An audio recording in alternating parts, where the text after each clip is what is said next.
Oh, hello. I think I'm live. Let's see here. Okay. Hello, happy Wednesday. It is Renee Cage with Powerful and Mindful Living with Coach Renee, where I talk about all things related to your personal and professional development. Who am I? I am a licensed mental health clinician. I am the CEO of Empowered by Courage, and I am also a lifestyle strategist, speaker trainer, author, and I help exhausted, overwhelmed, ambitious, driven women find balance in their lives, get clarity on what really is fulfilling for them, and help them create a blueprint for them to live the ultimate feeling of joy and balance. Because often they get these check boxes, they get all the things, but then they're like, this is, I'm not feeling fulfilled, I'm burned out, I'm unhappy, I'm exhausted, and they're not enjoying life. And so I really help them create the space to give them permission to choose themselves unapologetically. And I've been choosing myself unapologetically. You probably been kind of missing in action. I've kind of taken a break off of social media. I am recalibrating. I'm working with a social media manager, but I'm also taking some time out to do some traveling. I went to Bali, had a great time there. I just got back from New Orleans from the Mardi Gras. Ooh, if I lived down in the South, baby, just, I don't know how y'all do it. All that butter and bread and cheese and fried this and fried that. I ate gluttonously. I did. It was, and they gave me sweet feet, sugar feet. I ate all the sweets, the pralines, and all of that. But I had a really good time. I got lots of beads. You know, you don't have to lift up your shirt to get beads. You don't have to do that. Had a great time, had a really, really wonderful time, and thinking about going back again, doing it again. So, but tonight I wanted to talk to you about going from feeling exhausted and overwhelmed. This is a particular thing. I can't tell you how many of my clients that I work with that say they are overwhelmed.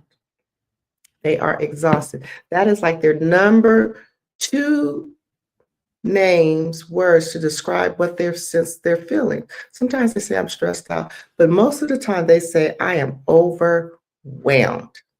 What is the definition of overwhelmed? Let me look at it.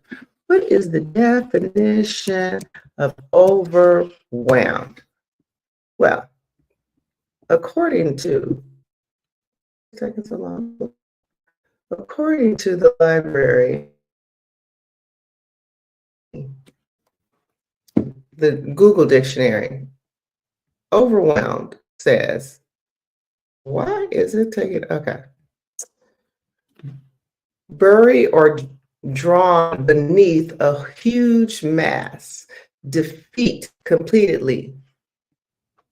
Let's see, swamped, submerged, engulfed, clog. What does it mean to feel overwhelmed? So they don't feel like they have the capacity, right, to deal with what they have to deal with in their life, right? It's like this intense feeling like I just don't have enough the bandwidth to handle it all the things. Um, and sometimes it gets you to a place of severe sadness or even or anxiousness, right? So overwhelmed, like just worried, sense of worry about things. So how do you deal with overwhelmed? How do you deal with the pressures of life? How do you deal with like this whole with this the news, right? What's going on, the everything since I mean it's only the March and it just feels like just every day is just some new stuff going on. How do you deal with I have some clients with this DEI and that the very core of their training, their education, no background, and is at risk, right? That the thing that they're doing could be looked at as what happened could be looked at as criminal. So it's just like there. This is real situations, right? That is out in the world.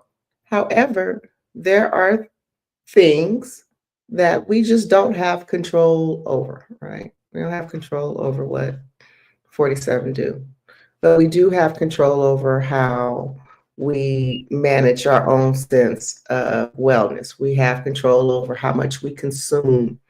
We have control over our involvement in our community. We have control over how what we talk to with our partners, our community, our children, our friends, our colleagues. We have control over how much rest we get. We have control over how much money we spend. Well, kind of, unless you buy some eggs and gas. But we do have control. Like we had control over. Did you do your blackout on February 28th? We have control. We didn't have to spend monies in these places where we're not being respected or seen or acknowledged. Right? Uh, oh my God, what is going on with this? Keeps kicking me out. So we do have control. So the thing about sense of overwhelmed is refocusing on being intentional about what you have control over. I had a client again. There's lots of things that she is worried about with as it relates to this whole DEI thing, but she has control over how much the news she consumes, right? She has control. She says she's being very intentional about not listening and looking at it. Um, she's also they're looking to like buy out of the country, so there's things that you can do to manage your sense of control, manage your sense of overwhelm. What do you do to take care of yourself? That's how you manage being overwhelmed. You identify what you like to do that feels good to you, and you do it. It's like a rinse and repeat. You have control of it. You have control of who you have around you. You got some people that drain your ass. Stop being around them. You don't have to be around people that drained you. You could say bye bye. I don't want to talk to you. I don't. Well, you can be nice about it, right? Or kind about it, or considerate about it, but you have control. So I'm gonna go on and on and on. But I do want to remind you that it's your responsibility to choose yourself unapologetically. Nobody's going to do it for you. And it's not selfish. Giving yourself permission to say, I matter. I get to tend to my needs. And it's a good thing. And it is a good thing. And it is a good thing. And it is a good thing. And you just repeat that over and over because it is a good thing. Who told you it was bad to take care of yourself? Well, you can change that belief, that narrative. You can. You really can. They said many things about what women could do or women can't do, what Black people could do or Black people can't do. So what people say, you get to decide. You get to rest. You get to say no. You get to do things that's fun. You get to do things that bring you joy. You get to explore things. You get to challenge yourself. You get to have fun. You get to laugh. You get to grieve in your own way. You get to whatever. It's your choice. We got one life, and we're not promised a day on this earth.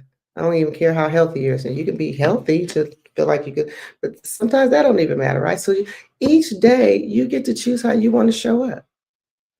All right. So that's enough of choosing you unapologetically. This workbook here is designed to support you in redeveloping and creating this new way of thinking about how to take care of yourself so that you can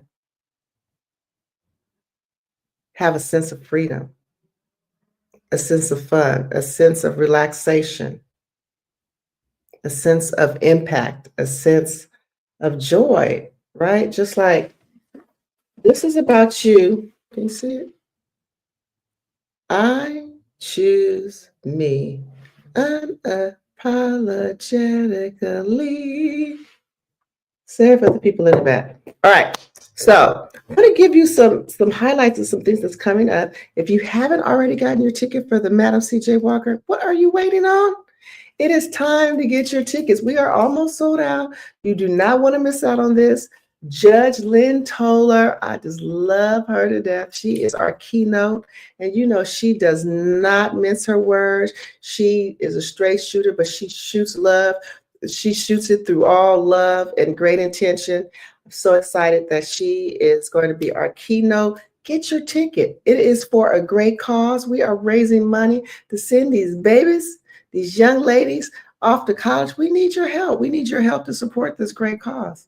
You're going to be entertained. You're going to get some good food, and you're going to be helping a wonderful cause. You're going to be supporting the National Coalition of 100 Black Women. Okay, this is Women's Month. Last month was Black History Month. We're going to put it together. Get your ticket to the Madam C.J. Walker. Okay, and tell them Renee sent you. All right. So when you buy your ticket, it's going to say who is you supporting. You put Renee Cage, right? Also, I am so excited. I am going to be also a panelist on this wonderful women's symposium that we are doing. What is this? May the 3rd in San Francisco. Let me read you what is the title of our symposium? It is going to be, I'm going to be accompanied with the impeccable Cheryl Grant. Here we go. Resilience in the face of resistance. Because you know they're coming from